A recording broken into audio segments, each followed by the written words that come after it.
আসসালামু আলাইকুম রহমতুল্লাহি বারাকাতু। জীবনে সফলতা ওইটা শুনে আপনার পিছনে আপনার পরিশ্রমের প্রয়োজন। জীবনে কখনো হাসাবেন না। কে কী বলছে না বলছে আপনি এইসবগুলো মাথা কামাইয়েন না। আল্লাহ পাকে পরিশ্রমের লোক আল্লাহ করে পছন্দ করে বেশি। পরিশ্রম করবেন, একদিন সফলতা হবেন, বুঝছেন। আর আপনারা কে কী বলছে না বলছে এগুলোলে কান দিবেন না।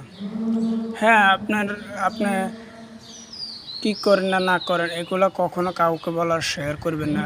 ক্লিয়ার নয় বললে আপনার লয় টিটকারি করে কথা বলবে, মনে কষ্ট লাগবে, বুঝছেন। বাকি সময়গুলো আপনার কাছে বলবো। আমি এখন সময় নেই, পরে বলবো। ভালো থাকবেন, সুস্থ থাকবেন। আসসালামু আলাইকুম রহমতুল্লাহ।